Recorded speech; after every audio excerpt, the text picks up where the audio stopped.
I'm Mayor Tommy Roberts. Welcome back to the Mayor's Table. My guest this morning is Warren Unsicker, who is the Chief Executive Officer of Four Corners Economic Development Incorporated here in Farmington and San Juan County. Warren, welcome back. Thank you. Pleasure to be here. Warren, I want to take this opportunity and use this segment to talk about what's going on with economic development in San Juan County and the Four Corners area, northwest New Mexico. I think it's something that our viewers are always interested in, and it's time for an update, I think. Absolutely. I think a lot has been going on. Yeah, very much so. So let's jump right into it and what is going on? Sure. Well, we did just wrap up a rather big event called the Four Corners Future Forum. We held about 140 people from around the four-state region and numerous tribes from around the region to talk about how we could potentially be working together and find synergies to accomplish some broader, larger goals that we all have that may have been bubbling under the surface that we may not have realized that might interconnect and provide some opportunities. So that forum was very much interactive. We had people break out into groups to talk about specific industry sectors and how we could all be working together and what initiatives and goals and strategic opportunities may exist. And so a lot of good feedback from that. We were very excited to be able to host this. This is the first one of its kind, at least in the recent history of the area. And so we're pleased to have had that, but we're looking forward to kind of the next steps of this initiative. Right. And what are the next steps? So really, a lot of times conferences, you have a nice conference, you have some great keynotes, everybody gets jazzed up, but then, everybody goes off to their own business and, things stay more or less the same with a little bit more pep in your step. But this really is an opportunity for us to have some accountability. We are currently in the process of forming a consortium of the four states and the numerous tribes to again, maintain that accountability of the initiatives that were identified at the conference itself. Likewise, we're going to be holding two additional events in the not too distant future, both coming in 2018. But one would be to bring in the federal delegations, the federal agencies, your EDAs, your BLM, EPA, et cetera, to come and talk about how they can build into these initiatives that we're coming up with, essentially. What grant opportunities are there? What support structure is there? And likewise, to get our federal delegations from the four states to talk about what legislative opportunities are there. And so that will then lay the groundwork to actually have some infrastructure and support around these initiatives that are being come up with. And then next we'll hold another more broad conference, so a little more, providing information to the general public and those that were interested in getting involved and being a part of the subcommittees and groups that are going to push these initiatives forward. So, well, we know that having been involved in a lot of planning activities over time, that planning is really the easy part of the overall process. Exactly. It's implementing the plan that is decided upon that is the difficult part of the process. And so it sounds though that this effort is just at the outset and that there's much more to be done.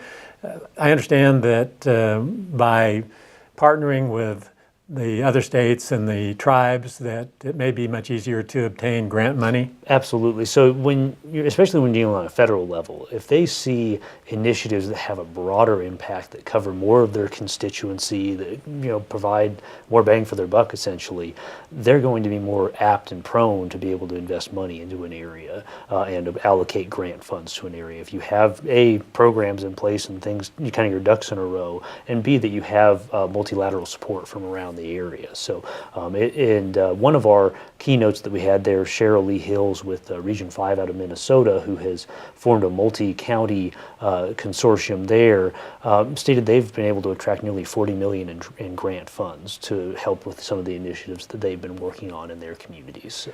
I've long been an advocate for a global perspective in the context of economic development, and I think of regional development as being somewhat global. Yeah. It's not as broad as global, obviously, but nevertheless, we're not provincial here in Farmington about needing to have projects occur in the city limits of Farmington, New Mexico. Sure. We know that we benefit if there's something going on out in the county somewhere or in Aztec or Bloomfield. Sure. We'll derive some benefit. And I suppose the principle is the same here, that we're talking about a region that consists of four states, the tribal reservations, And I would tend to take the same view that something that happens in a positive way in economic development on the Navajo reservation is going to be beneficial to the city of Farmington. Right, and those are kind of some of the takeaways, and let there be no mistake. There's not going to be, complete and utter, collaboration on every single aspect. So we're still going to have projects and our own initiatives that we're working on to attract to this area specifically. There'll still be a certain degree of friendly competition to attract businesses, but these are going to be more global initiatives that will have a broader impact, hopefully beyond one area or one state at a time. And now there may be some that affect one or two more than another, but it still looks to be more of a global perspective and things that lay the groundwork and create a landscape that is fertile for business and attraction to this area. So, yeah. Well, speaking in a global context, segues nicely into my next topic that I want to ask you about. You and I, in early October, attended a symposium in Albuquerque that was a partnership between the country of China and the state of New Mexico. And it was very interesting. The purpose was to connect resources with ideas, and Chinese ideas with New Mexico resources, and New Mexico ideas with Chinese resources. Absolutely. What was your impression of that symposium? Yeah, so I mean, this is something the Chinese government and business people view the U.S. as a sound investment. If you're looking to invest your money somewhere, the U.S. is pretty stable, and so a lot of these investors were looking for opportunities to invest in either businesses or business ventures or infrastructure or things in the U.S. that they felt would be synergistic with what their business interests are and potential to have high return on investment for them, but likewise had the potential to help kick off some rather large projects for the U.S. and for Albuquerque and beyond. And so the state of New Mexico stands to benefit from that opportunity by creating some of these partnerships. I've already been in talks with a couple of them about some infrastructure projects we're trying to accomplish.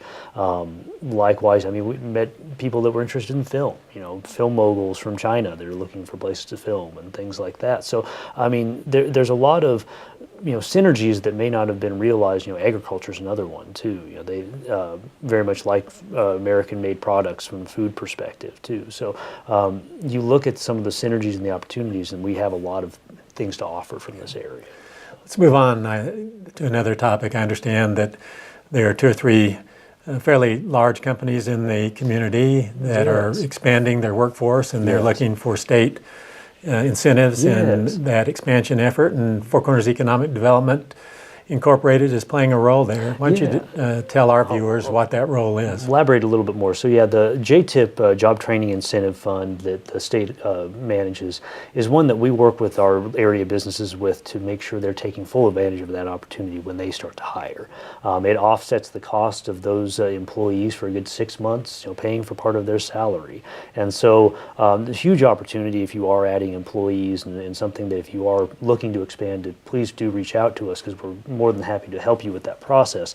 But we actually this Friday will be we're meeting with 2 companies from this area that are going to be applying for and looking for approval for JTIP funds that could mean somewhere in the realm of 50 to 100 jobs that are expanding in the near future. So these are great opportunities, and something that I've spoken on before is that business retention expansion sometimes has a lot higher return on investment from a time perspective for us, and a quicker return on investment too, because attraction projects can take years sometimes to finalize all the details, get the buildings built, get everybody hired, etc.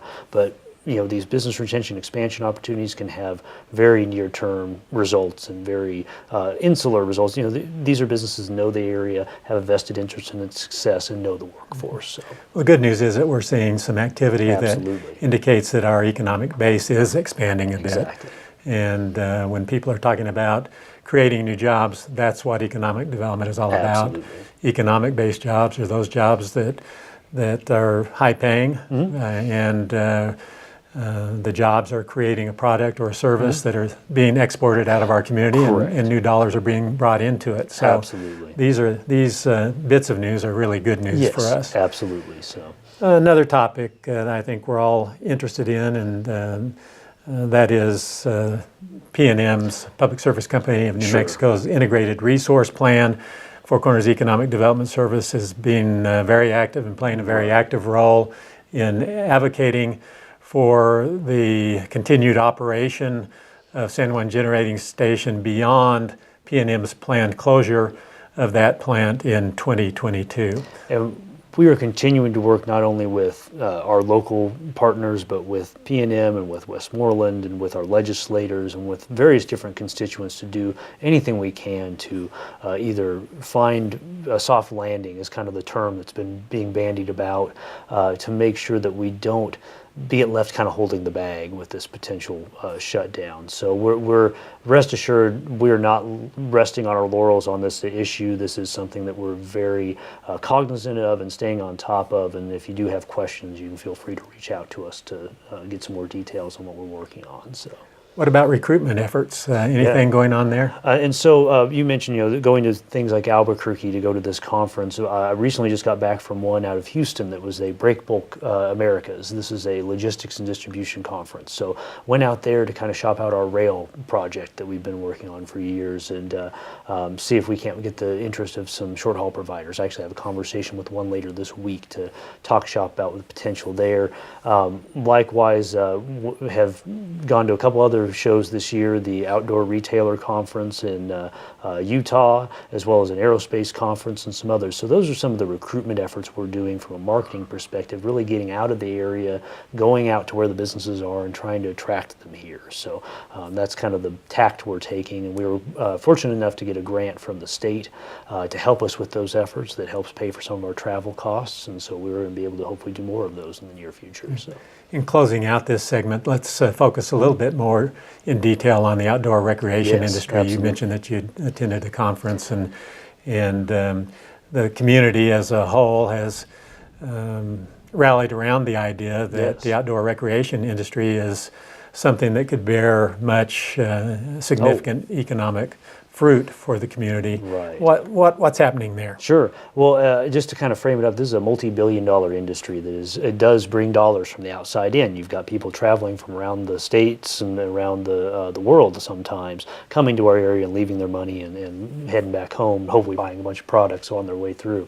But this is something that has been a strategic opportunity for us. We've been working with this Convention and Visitors Bureau. I'm actually the chair of one of the subcommittees of that is around business attraction.